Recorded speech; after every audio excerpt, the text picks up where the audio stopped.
Itong si Pacquiao. Kung kaya't yung iilang politician, kung mapapansin nyo guys, ay parang sumasamba. Sinasamba nila itong si Pacquiao to the point na 'di ba ngayon umuusad na yung kaso niya, meron siyang nare-receive na special treatment, VIP treatment. Not unlike dito kay Senior Aguila na parehas lang naman sila ng kasong kinakaharap, itong si Senior Aguila, inipit at ginipit. Samantalang itong si Pacquiao talagang nakaka-receive pa ng yung salita ni Tolentino, no, na dapat respetuhin nyo din at igalang yung karapatang pantao ni Pastor Muki Buloy. Ito namang si Robin Padilla, sige, pag inaresto nyo yan, magkakagulo na talaga tayo. Di ba? Mga ganong salita. So ngayon, napatanong ako, gaano nga ba kalakas or kayaman itong si Pacquiao? Kasi alam naman natin guys na meron talaga siyang impluwensya kasi yung Kingdom of Jesus Christ, napakadaming followings yan, diba? Madaming sumasamba dyan. So ngayon, napaisip ako kasi galing na mismo guys sa bibig ni former spokesperson Harry Roque na itong si Kibuloy, mayroon daw pinapatayong napakalaking Coliseum. Mas bongga daw, mas malaki pa sa Philippine Arena. Tatalunin daw po ang Coliseum ng INC. So napatanong ako, gaano nga ba kayaman itong si Pacquiao? So, well, mayaman talaga yan. Siya may-ari ng mundo eh. Yan kasi di ba yung sabi niya. Anyway, pakinggan lang muna natin tong sinabi ni Harry Roque. Kasi guys, ako yung naguguluhan lang talaga. Hindi ko alam kung madaming nabudol kasi as evangelist, sinabi ni Pastor Muki Buloy na siya daw po ay si Jesucristo na nagkatawang tao sa henerasyon natin ngayon. So kung ikaw ay mananalig tapos nakinig ka sa sinabi ng isang ebanghilista, parang mafe-feed yung mind mo dyan na kung ano yung sabihin niya, talagang literal na susundin mo. Kagaya nga ng sinabi ni Arlene Stone, di ba? Pag sinabi niyang, benta niyo yung bahay niyo, yung ari-arian niyo, kasi bukas sa makalawa, mag-end of the world na. Malapit na yung end of the world. Syempre, gusto mong maligtas. Ang ginawa niya, sabi ni Arlene Stone, binenta nila yung kanilang mga ari-arian, tapos binigay nila yung pera nila dito kay Pacquiao. So talagang nahiwagaan lang ako kung nabudol sila sa ganong salita ni Kibuloy kasi ebanghilista nga itong si Kibuloy, tapos sinabi niya pa na propeta siya. So, 'di ba? Hindi ko alam kung negosyo itong simbahan ni Kibuloy, pero parang ganun kasi yung kinalabasan eh. Anyway, panoodin lang muna natin tong pagsisiwalat ni Harry Roque kung gaano kayaman itong si Pacquiao. Panoodin natin Sa ngayon po, gumagawa siya ng pinakamalaking Coliseum sa buong Pilipinas. Mas malaki pa doon sa Coliseum ng Philippine Arena na tinayungan ng Iglesia ni Cristo. Ito po ay mas malaki, mas bongga. Meron po siyang eroplano, meron siyang helicopter. Ngayon, ano pang alam natin kay Pastor Kibuloy? Maraming naiinggit. Dahil alam nyo, sa internet, i-type nyo kung sino ang mga pinakamayayamang mga evangelist sa daigdig. Kasama po dyan ang ating Pastor Apollo Kibuloy. Ano pa alam natin? Well, marami pong inggit kay Pastor Kibuloy. Bakit? Dahil nung kanyang kongregasyon po, lumaki by leaps and bounds, hindi lang po sa Pilipinas, simula lamang ng 1980, kung hindi sa iba't ibang parte ng daigdig, kasama na ang mga Amerikano sa Amerika. Alam niyo po, ang mga Amerikano talaga naman pong meron tradisyon yan ng evangelism, no? Yung sila po ay mga protestante at ngayon po talaga ang mga pinakamalalakas na lumagong mga pananampalataya sa Amerika ay yung mga born-again Christians. At kung titignan nyo, talaga naman po dahil lumalago yung mga simbahan ng born-again Christians, napakalaki din po ng mga pondong na nakakalap nila. Okay. So sinabi ni Roque, nagtataka lang ako na mayroon daw chopper, helicopter, or aeroplano, tapos may pinapatayong malaking Coliseum itong si Pacquiao. And madami daw nainggit sa kanya kasi habang lumalaki ang kanyang simbahan, mas lumalaki din daw po ang kanyang pondo. So meaning to say guys, hindi ko sa nila lahat correct me if I'm wrong, yung Kingdom of Jesus Christ ba, negosyo ba yan? Ako'y nagtatanong lamang ha, hindi ko nilalahat guys. Disclaimer, baka mamaya may mag-batch sa akin dito na na kunyari Catholic, INC, wala akong dito. Nagtatanong lang ako dito sa parte ni Kibuloy na yung Kingdom of Jesus Christ ba, negosyo ba yan? Kasi ang hirap kasi ipaliwanag guys, kasi parang nagiging scheme na to eh. Di ba okay lang sana kung magbigay ka ng donasyon yung bukal sa puso mo, pero yung mga naririnig natin na na mga pagsisiwalat kagaya ni Arlene Stone, yung isa niyang kasamahan daw. Sabi kasi ni Pastor Muki Buloy na kapag hindi niyo binenta yung bahay niyo, yung ari-arian niyo, magi-end of the world na, bahala kayo. Kayo yung yung mapupunta sa kadagat-dagatang impyerno. Bukod pa dyan, ito din yung mga salitaan ni Kibuloy, hindi kayo sa nagpapatawa, pero pakinggan nyo yung kanyang pananalita. Ako ang may-ari ng kaluluwa nyo. Ako ang may-ari ng sanlibutan ngayon.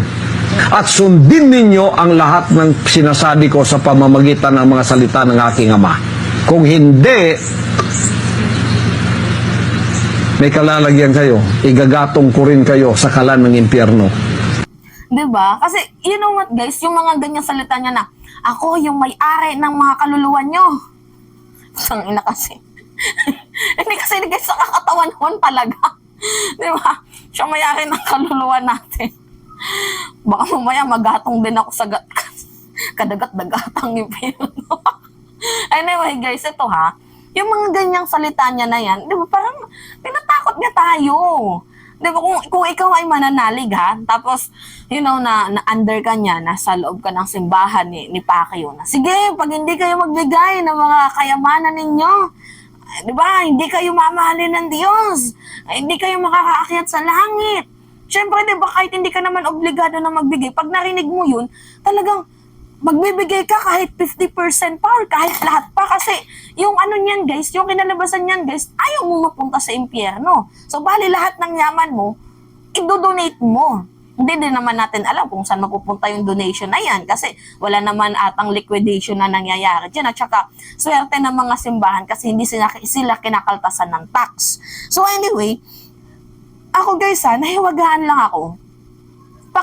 Pakisagot ba? Negosyo ba to? Yung kay Kibuloy lang negosyo ba to? Kasi yung iba naman kasi guys, ng mga simbahan na naririnig ko, hindi naman sa papuri sa INC may mga INC guys na naririnig ko kasi coming from my friend na INC din.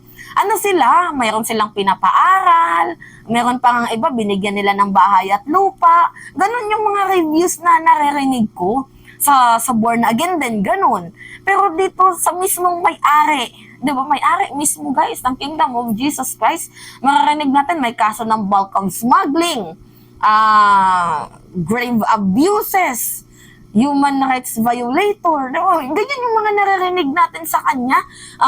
May panggagahasa, pang-rape, tapos yung mga miyembro niya na maliliit, pinapaglimos niya, di ba, may mga ganun. So parang imbes na hindi sana nadadamay yung ibang simbahan, nadadamay dito sa ginagawa ni Kib. So ngayon guys, yung tanong dito, pakisagot ako kasi ako hindi ko din masagot-sagot.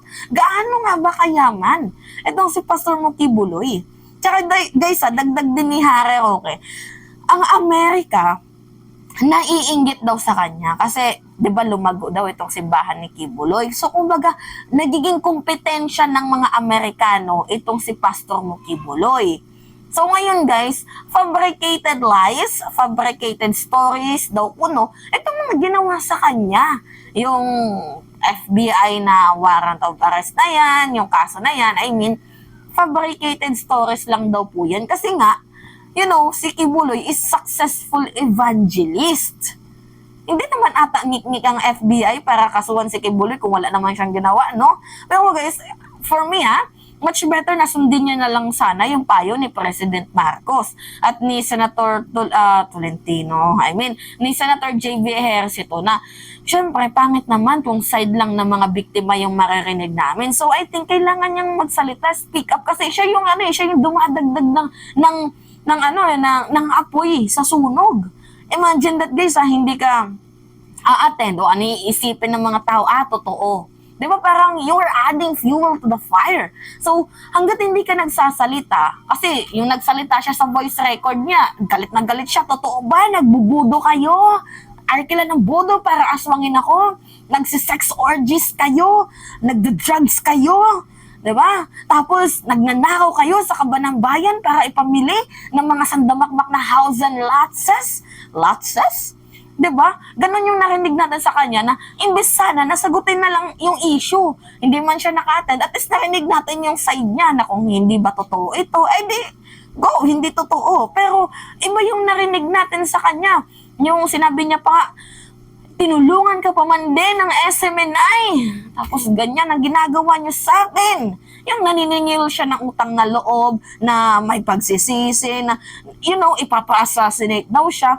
Instead na nag-focus sana sa issue niya, kung totoong lumabag siya sa human rights abuses, kung totoo bang meron siyang ginahasa, yung mga pastoral niya sa inner at outer core. Diba? Sana ganun yung sagot na gusto naming marinig. Kaso, hindi niya binigay sa atin, guys, yung sagot na gusto nating marinig. Bagkus parang, pinagpiestahan siya ng mga vlogger.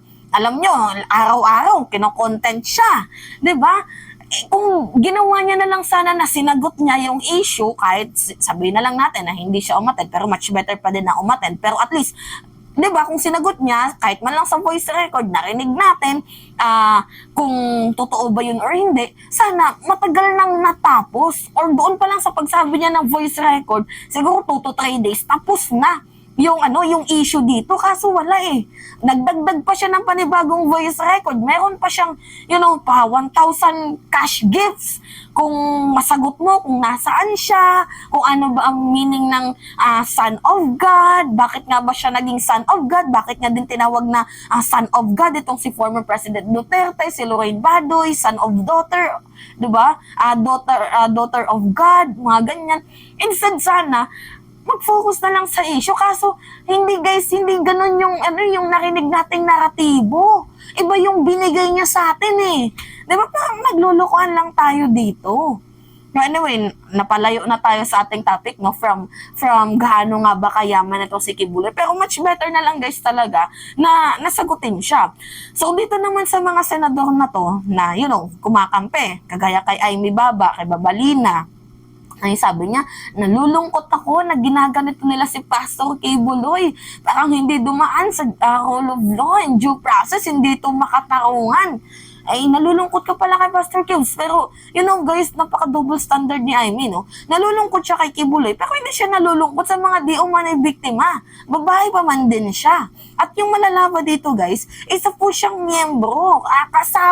Kasapi siya sa committee hearing ni Senator Risa Ontiveros sa Committee on Women's, Children, Family Relation, and Gender Equality. Kasama siya. Dapat sana umaangat ng woman empowerment.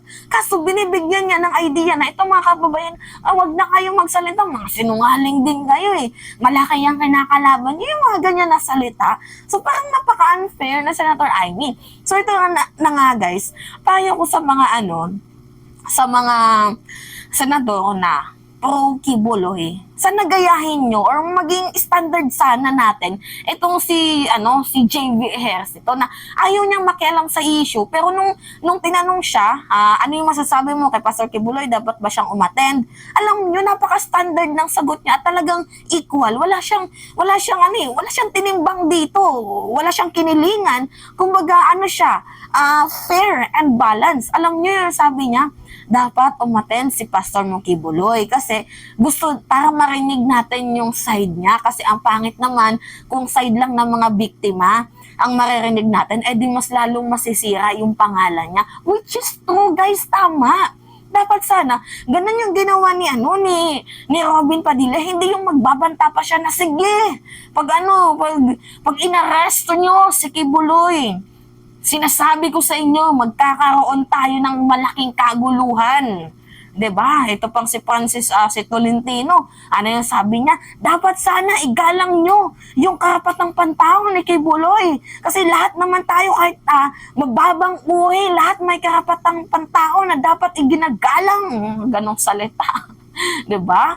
So, nalulungkot lang ako kasi Hindi ko alam kung dahil ba sa laki ng following ni Kibuloy, kung bakit nila ito sinasamba, or dahil sa pera, 'di ba? We do not know. Pero, yung ibig kong sabihin sana dito, yung mga senador, maging fair, 'di ba? Kagaya nga sa unang intro ko, gaano nga ba kayaman si Kibuloy kung kaya't yung mga senador ay, kumakampi sa kanya. Kasi totoo naman guys na iba yung treatment nila kay Senior Aguila na parehas lang naman sila ng kaso. 'Di ba? Kay Senior Aguila tapos sa kanya. Did you really get my point, guys? 'Di ba? Anyway, yun na lamang po guys. Medyo napahaba na tayo, extended. Pero sorry, pero yun, napahaba ng kwento si Mima. And I hope you like this video. So anyway, it's me again guys. Si Mima Alicia nyo. Nagbabalik ulit para sa ating panibagong video. Maraming salamat mga kababayan.